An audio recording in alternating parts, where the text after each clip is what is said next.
Hey all, coming at you from the West Charleston campus of the College of Southern Nevada here on July 21. Just want to give a very brief intro here to that module on voting, elections, and campaigns. A couple things here. One would be, right, in those slides, I do talk about this issue about disenfranchising ex-felons. Some states do it. Other states don't. I think two states, maybe Vermont and Maine, actually allow currently incarcerated felons to vote in elections, right? And to me, that seems to me like the right policy. It seems to me like just because you've committed a crime, no matter how serious, you're still an American citizen. And who are we kidding, right? The American citizenry made up of about, what's it made up of about? Maybe 170 or so million people? All right, not all of us are Mother Teresa. And not all of us get caught for our crimes. And it's just, that's what America is, like any other country, right? A wide array of citizens here of all sorts. Seems to me that in democracy, everyone who's a citizen should have a vote in an election. That's my own view, and that's the view, I believe, of Vermont and Maine. Maybe I should move there. But the more common position are the other two, right? You don't allow ex-felons to vote, period. Ex-felons, or you do. All right, basically. It's a little more complicated than that. Because I think in just about all states, you can at least petition the governor for the restoration of your voting rights once you're done serving your time. But they make it often so difficult that getting over that hump is almost impossible. And even if you do get over all of those administrative burdens, chances are the governor will reject your claim, depending on the politics of that state at that moment in time. But Nevada, let me come to the point here. Nevada, not in the most recent legislative session in 2023, but in 2021, they did pass a law now in effect that says that once you're an ex-felon in Nevada, you automatically get your voting rights back. Before that, it had been, once you're an ex-felon, you can petition the governor, blah, blah, blah, or the pardon board, or whatever it is. Now it's automatic restoration, and no funny business. And I do want to highlight that. You get the funny business in Florida. All right, because of the politics of the moment, and DeSantis wants to be president, blah, blah, blah. Right, we the people of Florida some years ago had voted through a ballot measure to automatically restore voting rights to ex-felons. But that language did not define ex-felon. So the ballot measure did pass, and I think by a decent margin. But the legislature, at the governor's urging, Governor DeSantis, came right back and said, well, we're going to define ex-felon as blah, blah, blah. You have to have done this, this, and this, and the other thing. So even when you're done serving and you're back home, and even when you're off probation and parole, if you haven't paid all of your fines and all of your restitution and all of your court costs and all of your prison costs, because a lot of states these days, they make you pay to be in prison each day that you're there. So if you haven't satisfied all of your bills from the state, and which most haven't and never will because they have very little money, you're still not an ex-felon. Technically, you're not an ex-felon, so you still don't get your voting rights back. That was kind of a cynical move, but it is what it is. Politics isn't always a pretty game. All right, so I wanted to get that out there. Now that to me, again, it's unconscionable. I think in a democracy, it's the good, the bad, and the ugly. Those of us who've done terrible things, those of us who've done, bad things, those of us who've done, fewer terrible things or fewer bad things, because nobody's innocent, seems to me everybody who's a citizen should have the opportunity to vote, but that's just me. What else? Trump's claims about the 2020 election, or even the 2016 election, which he won. I remember 2016, he said, the reason I lost the popular vote, which didn't even matter, the reason I lost the popular vote is because something like 3 million people who were here illegally were allowed to vote, and they all voted for Hillary Clinton.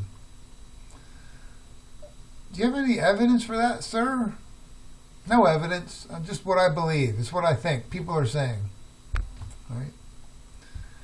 No evidence to support that claim. Right? He lost the popular vote fair and square, and it didn't really affect him in any way other than it hurt his very fragile ego. All right, so bogus claims about 2016. I worry about that in terms of its impact on our democracy. It makes people doubt our democracy. It undermines public confidence. Right? It starts to erode the culture of democracy. But Trump's just concerned about Trump and not concerned about the long-term future of America and its constitutional democracy. That never crosses his brain pan. 2020, right, it got a whole lot worse because not only did he lose the popular vote, this time by an even larger margin, but he also lost the college by an incredibly narrow margin. I'm sure it was heartbreaking.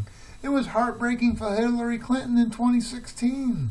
Think about Al Gore in 2000, losing Florida by 500 votes. Come on, man. Life sometimes kicks you in the butt. You accept that, you get back up, and you move on with your life. And you try to do better next time. Apparently Trump's parents never taught him that. I want to talk to his parents. Right, so Trump's argument is, I was defrauded out of the election. Mail-in ballots were fraudulent. Undocumented people were allowed to vote. False ballots were submitted on behalf of Democrats only. On and on and on and on and on. All right, none of it supported by data. Now, have we ever had a perfect election in America? No. Will we ever? No. Right? You can't let the damned good be the enemy. You can't let the perfect be the enemy of the damned good. How do we run our elections in recent decades? In a way that's damned good. Is it perfect? No. It'll never be perfect. There will never. Make sure I say this right. There will never not be fraud in an election in America or anywhere. But that fraud, right, you want it to be super marginal and very small and incidental. And that's what we've been able to do. We've been able to keep fraud down to an extremely low level, so it's just a little bit of statistical noise that doesn't have an impact on election results. That's the best you can hope for. And that's what we've gotten for many decades now. And if anything, we're actually getting better, not worse. All right?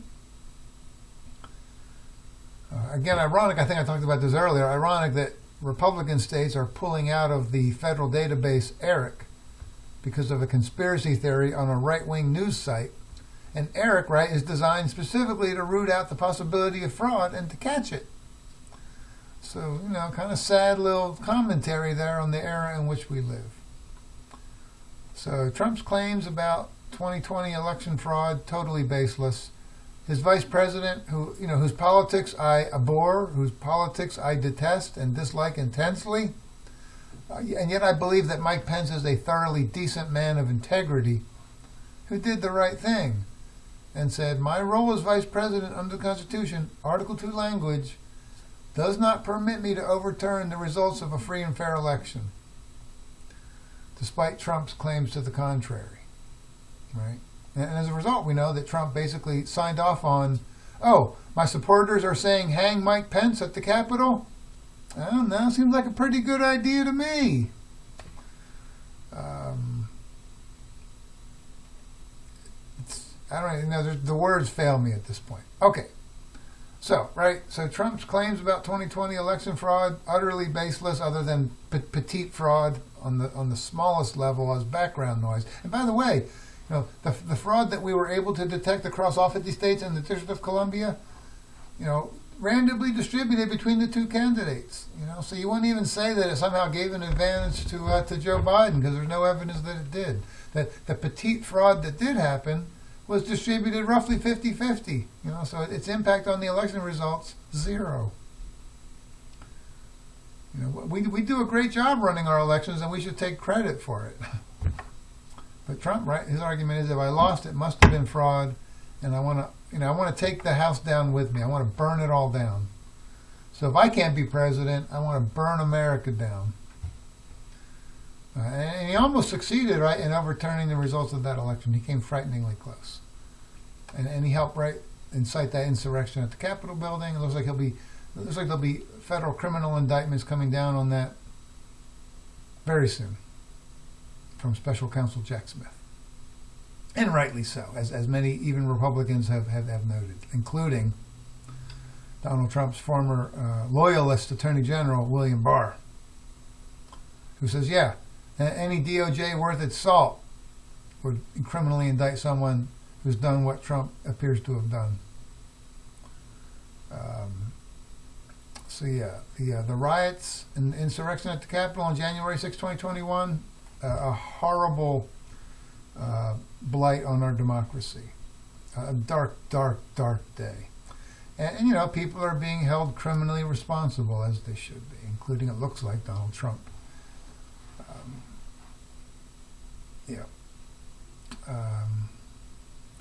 All right. So I just want to get that message out there. Right, we do a great job here in America of running our elections. And we should, you know, take credit for it and feel proud about that. And don't believe patently false claims about massive electoral fraud or systemic electoral fraud. The evidence simply doesn't support those claims. And that's been litigated in federal and state courts across this country. And in every case, those claims have been thrown out, or those making the claims have lost. All right. Except there are one or two cases where there were, you know, some petty fraud that was, you know, that was legitimately there. That again, that does happen. I'm not trying to claim perfection. Anyone who claims perfection is full of crap. That's not possible. We humans are not capable of perfection, but we're capable of being pretty damn good, and that's how we do our elections here, pretty damn good. All right, what else to say here? I do worry, right, and I'm sure many of you do as well, about what's coming in 2024. I mean, look, if Trump wins fair and square, great. I mean, I personally won't be thrilled. You know, I'll worry a bit for America's future. Of course I will. But I'll be like, hey, if Trump won the college, he won the college. Let's do it. Let's have that peaceful transition. And I cannot imagine that the Biden administration would do anything other than concede and help with a peaceful transition, because that's the way it's done by adults. Now, if Trump loses, right, which is entirely possible, maybe likely, hard to say, but I think he's got a legit shot, by the way. Even though I don't tend to think he'll probably win, it wouldn't shock me if he did. He's certainly I think he's going to be in the mix. And he could certainly legitimately win. And if he does, you know, he's on to the White House once again. That's the way we do it here, right? We play by the rules.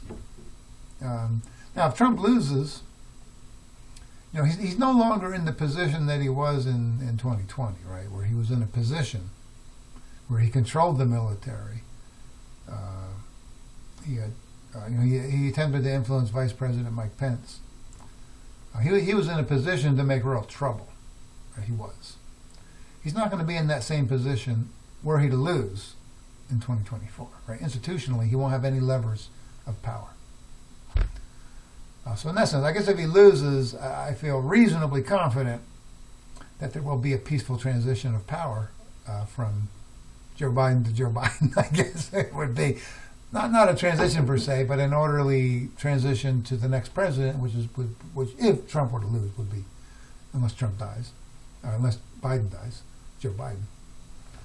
So I think that'll be an orderly process. Plus, right, I think the feds and the Capitol Police will be ready on January 6, 2025 for any shenanigans. I like to say shenanigans when I'm hanging out with my wife, but it's obviously shenanigans. All right, I've talked too long, as per usual. I hope you've enjoyed the semester. Hope you've gotten something out of this. I've tried to give you good insights. Now, I've tried to make clear what my own politics are without forcing them down anybody's throat. It's always a fine line there. I know some professors like to hide their political preferences. I'm not a huge fan of hiding them. I try to keep mine in the background most of the time, which I believe that I do. But where I think it's important, I will articulate my views very clearly and yet acknowledge that, I super understand that tens of millions of Americans don't even remotely share my own political beliefs, and I totally get that. I'm highly self-aware of these sorts of things. But I do think some things are beyond the pale. And I think Trump has been repeatedly beyond the pale. And there are many Republicans who have the same exact view. So I don't think I'm espousing some radical conception of Trump's impact on our politics. It's mostly been pretty toxic.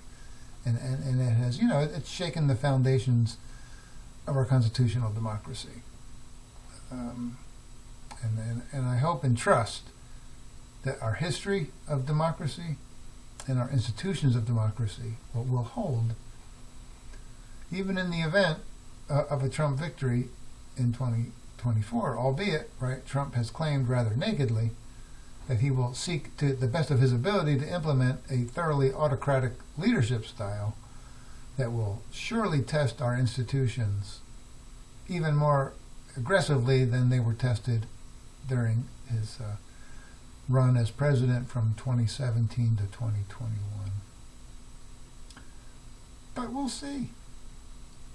What's that curse? May you live in interesting times. We definitely live in interesting times, and it does feel at times like a bit of a curse. As I've told you guys before, I'm interested in boring. When it comes to our politics, I want our politics to be boring and to some degree sort of in the background and not a primary focus. But for now, right, it is a fairly primary focus. It's definitely not in the background, and it's very exciting and often not in a good way. Take care. And best of luck for all in terms of your future and your future plans and what you hope to achieve in life. The best to all of you.